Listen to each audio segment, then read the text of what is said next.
The discovery, the emergency signal. Captain Sarah Chen pressed her palm against the cold metal of the observation deck window, watching the stars drift past like scattered diamonds on black velvet.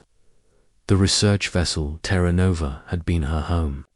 For 3 years now, carrying a crew of 200 humans on humanity's first deep space exploration mission. What started as a simple scientific survey had become something much more significant. When they discovered they weren't alone in the universe, the bridge communication system crackled to life, interrupting her thoughts. Captain to the bridge, immediately came the urgent voice of her first officer, Commander Marcus Rodriguez. Sarah had never heard that tone from Marcus before, not even during their encounter with the Andromedan pirates 6 months ago. Sarah hurried through the corridors, her boots clicking against the polished floor. When she arrived at the bridge, she found her crew staring at the main display screen with expressions of disbelief. The screen showed a swirling mass of energy unlike anything in their databases. "Report," Sarah said, settling into her command. Chair, Lieutenant Emma Walsh, their communications officer, turned to face her. "Captain, we received a distress signal approximately 10 minutes ago. The language is unknown, but our computers are working on translation. The signal is coming from coordinates that should be empty space according to our star charts." "Show me," Sarah ordered. The main screen shifted to display the translated message, though it flickered with uncertainty as the computer struggled with the alien language. "Emergency, Royal Fleet. Prince Zephyr, ... disappeared. Help needed, ... coordinates, follow." Dr. James Harrison, the team's xenobiologist, looked up from his console. "Captain, I've never seen energy readings like these. Whatever happened out there, it defies our understanding of physics. The gravitational distortions alone should have torn apart anything in the area." Sarah studied the data scrolling across her screens. 12 large vessels had vanished without explanation, taking with them the crown prince of an alien civilization she'd never heard of. The responsible thing would be to report this to Earth Command and wait for instructions. But the distress signal suggested survivors who needed immediate help. Set course for those coordinates, she decided. Maximum speed. First contact 3 hours later. Terra Nova dropped out of faster-than-light travel at the edge of what could only be described as a cosmic graveyard. Debris floated in perfect formations, as if the ships had been carefully disassembled rather than destroyed. In the center of it all hung a single vessel, its hull glowing with an eerie blue light. "I'm reading life signs," announced Dr. Harrison. "Definitely not human, but the biological patterns suggest intelligence. There are maybe 20 survivors aboard that ship." Sarah made another command decision that would change human history. "Prepare the shuttle. I'm going over there personally." Commander Rodriguez stepped forward. "Captain, with respect, we have no idea what we're dealing with. These could be hostile aliens, or the survivors of some kind of civil war." "All the more reason for a diplomatic approach," Sarah replied. "If these are truly aliens asking for our help, then how we respond could determine humanity's future relationships with other civilizations." The shuttle bay filled with nervous energy as Sarah's away team prepared for humanity's first official alien contact. Besides herself, the team included Dr. Harrison, Security Chief Lieutenant Colonel Amy Foster, and Engineer Specialist David Park. Each wore environmental suits equipped with translation devices and emergency beacon transmitters. As their shuttle approached the alien vessel, Sarah marveled at its design, where human ships were built for function and efficiency. This craft seemed to blend technology with art. its hull curved in impossible ways, covered with patterns that seemed to shift and change as they watched. Incoming transmission, announced the shuttle's communication system. This time, the alien language came through clearly, translated in real time. Unknown vessel, this is Admiral Cathara of the Zephyrian Royal Guard. We detected your approach and are grateful for your response to our distress call. Please identify yourselves. Sarah activated the response channel. This is Captain Sarah Chen of the Earth vessel Terra Nova. We received your emergency signal and came to offer assistance. We're new to this part of space. A pause, then. Earth, we have no records of this world in our databases. Are you, perhaps, refugees from one of the outer colonies? Actually, Sarah said carefully, we're from a planet called Earth, in what you might know as the Sol System. We're human beings, and this is our first contact with alien life. The silence stretched long enough that Sarah began to worry their translation systems had failed. Finally, Admiral Cathara responded. Impossible. The Sol System was surveyed. 500 years ago, it contained only primitive life forms. You cannot be from there. Dr. Harrison leaned toward the microphone. Admiral, evolution can be surprisingly rapid under the right conditions. Perhaps your people haven't checked our system recently. Another pause, then, permission granted to dock. We need to see you face to face. The shocking truth, the airlock, cycled open to reveal beings that would haunt Sarah's dreams for years to come. The Zephyrians stood nearly 8 feet tall, with skin that seemed to be made of living crystal that caught and reflected light in mesmerizing patterns. Their faces were elegant and angular, with large eyes that held ancient wisdom and current. Desperation. Admiral Cathara stepped forward, her crystalline skin pulsing with what Sarah would later learn indicated deep respect. Captain Chen, I must admit that seeing you has shaken everything I believed about the universe. You are clearly intelligent beings, yet our records indicate your species should not have achieved space travel for another 1,000 years. Time has a way of surprising everyone, Sarah replied diplomatically. But right now, we're more concerned with your emergency. What happened to your royal fleet? The Admiral's skin shifted to darker, more somber colors. 3 days ago, we were escorting Prince Zephytan to his coronation ceremony on our home world. 12 of our finest ships, carrying the future emperor, and 50,000 of our people. We were traveling through what should have been safe space when ... They simply vanished. She led them to the ship's main display, which showed a 3-dimensional recreation of the incident. One moment, the entire fleet was in perfect formation. The next, they were gone. No energy discharge, no explosion, no debris, just ... nothing. Lieutenant Colonel Foster studied the display. What about your sensors? They must have detected something. That's what makes this so terrifying, Admiral Cathara replied. Our instruments recorded the ships disappearing, but they also recorded them continuing on their course as if nothing had happened. It's as though reality itself split into 2 versions. Dr. Harrison's eyes widened. Are you describing some kind of dimensional fracture, a split in space-time itself? We don't know what to call it, the Admiral admitted. Our scientists have theorized about such things, but never imagined they could occur naturally. The energy readings we detected just before the disappearance were beyond anything in our experience. Sarah felt the weight of the moment. Humanity's first contact with alien life, and they were being asked to solve a mystery that had stumped a civilization with 500 years of advanced technology.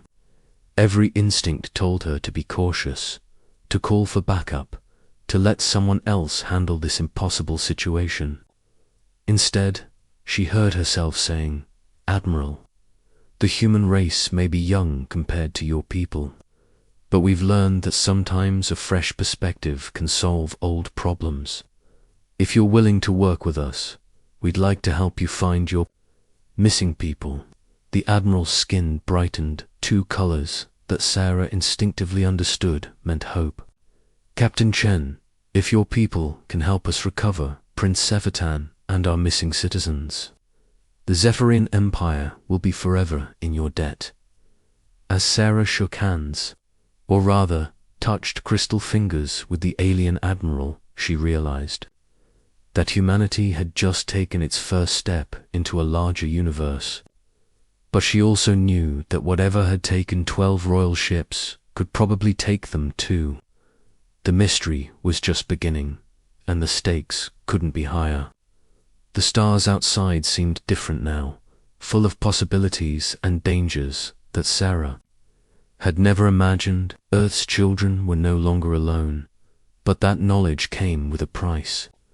Somewhere in the darkness between dimensions, 50,000 alien lives hung in the balance, and humanity's reputation in the galaxy would be determined by what happened next.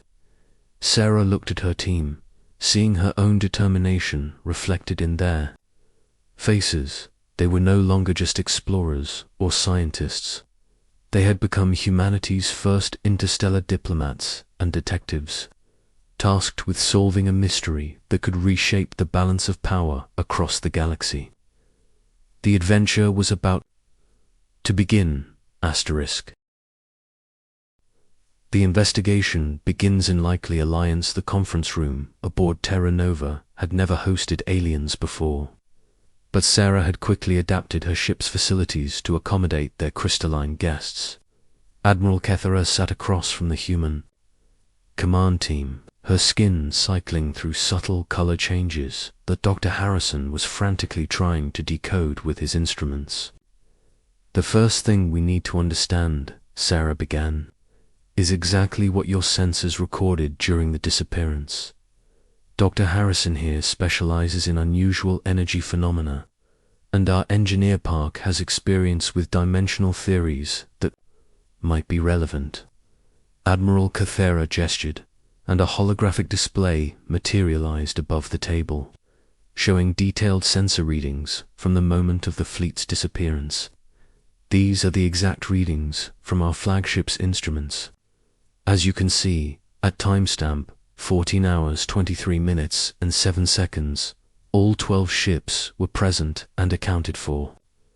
At 14 hours 23 minutes and 8 seconds, they simply ... weren't." David Park leaned forward, studying the energy patterns.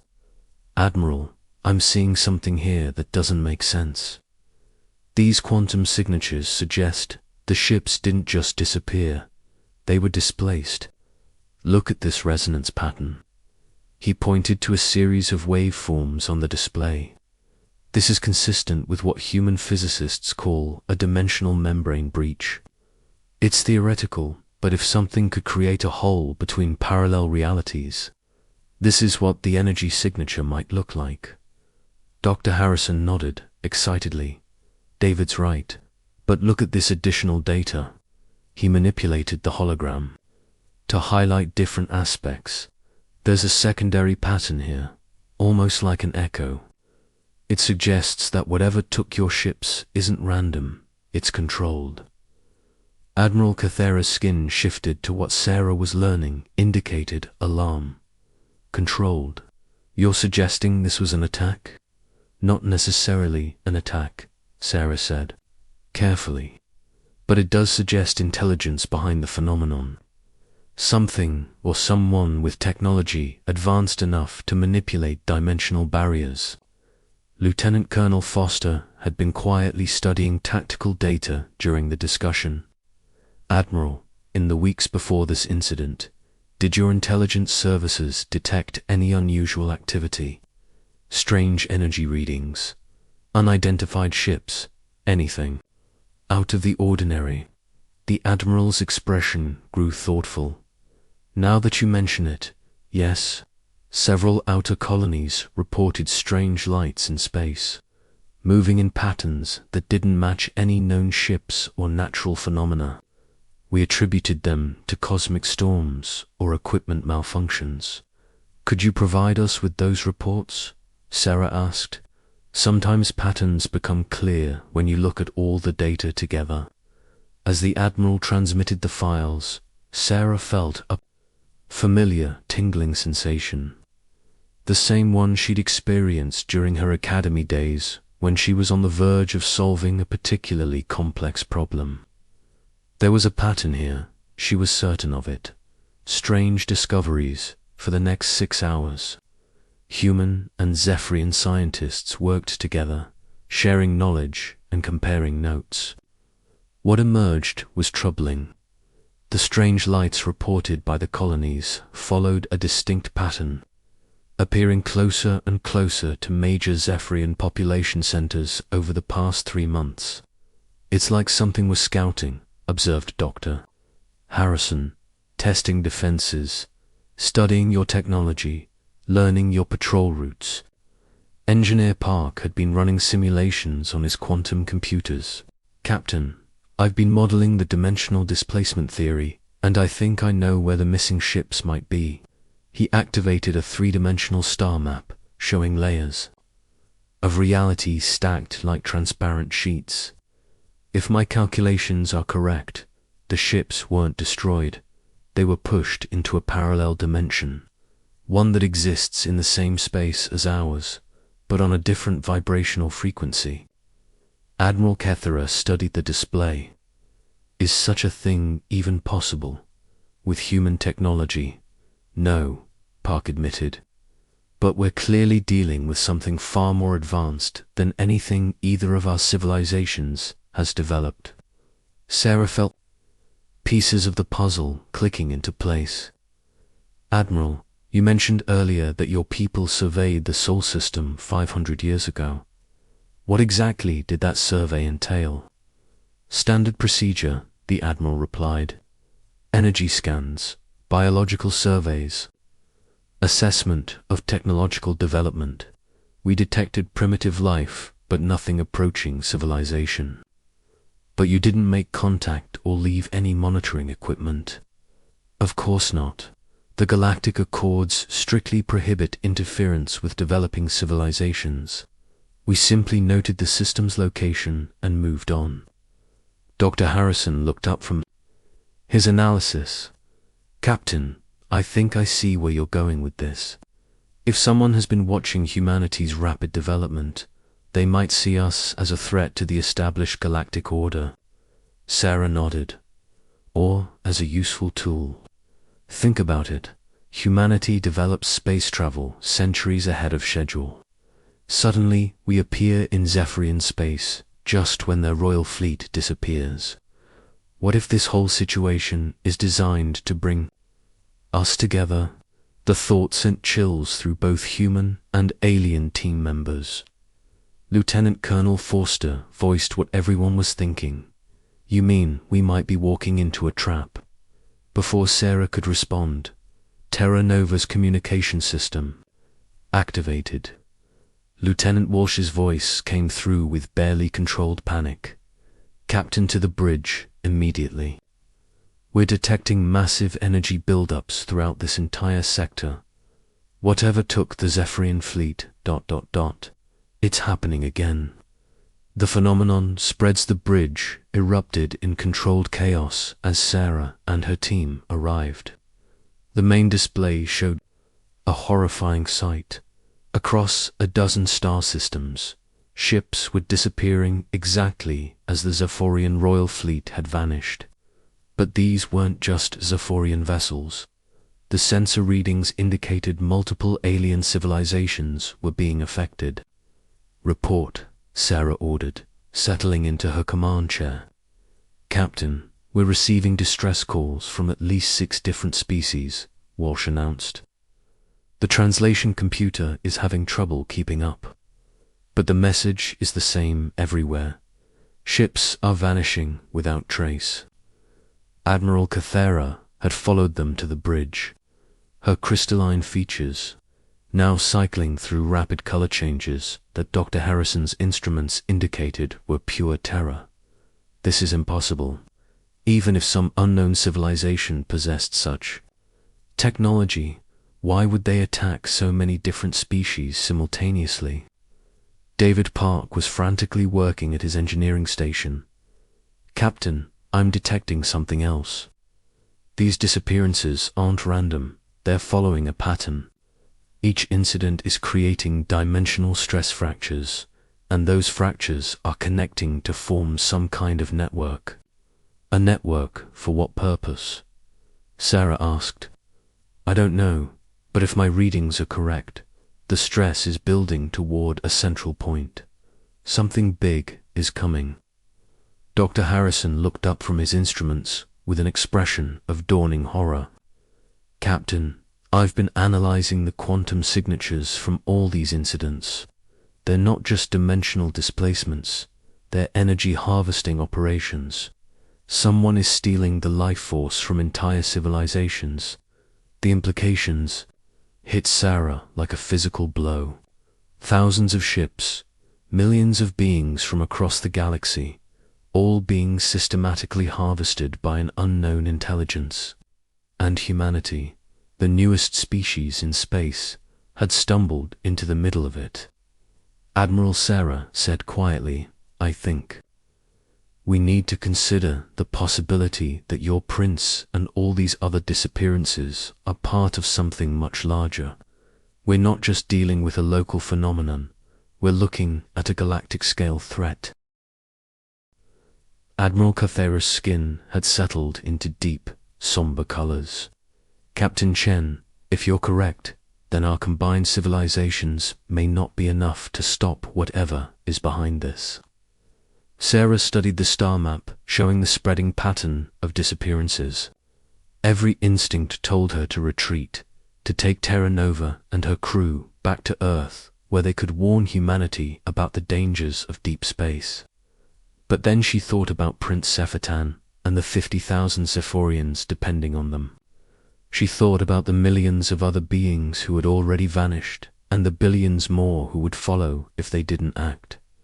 Maybe not, she said finally, but sometimes the youngest voice in the room has the freshest ideas. Human civilization might be new, but we've survived ice ages, world wars, and planetary disasters by adapting and thinking creatively when others couldn't. She turned to her crew, seeing determination replacing fear in their expressions. This isn't just about rescuing the Zephyrian royal fleet anymore. We're looking at a threat to every intelligent species in the galaxy. And since we seem to be the only ones who stumbled onto this pattern early enough to do something about it, I'd say the universe just made humanity responsible for fixing it. Commander Rodriguez stepped forward. Captain, you're talking about taking on an enemy with technology far beyond anything we understand. Using a single research vessel against forces that have already defeated multiple galactic civilizations. Sarah smiled grimly. Rodriguez, when has humanity ever been deterred by impossible odds? As if in response to her words, Terra Nova's sensors detected a massive energy buildup directly ahead of them. The stars themselves seemed to ripple and bend as space-time twisted into impossible configurations. In the center of the distortion, a massive structure began to materialize, a city-sized construct of dark metal and pulsing energy that radiated malevolent intelligence.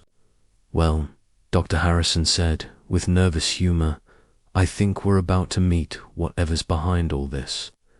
Admiral Cathera's skin flickered with patterns that suggested both fear and admiration.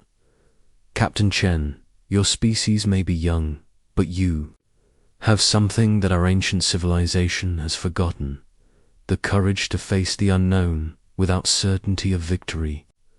Sarah gripped the arms of her command chair as the alien construct grew larger on their screens.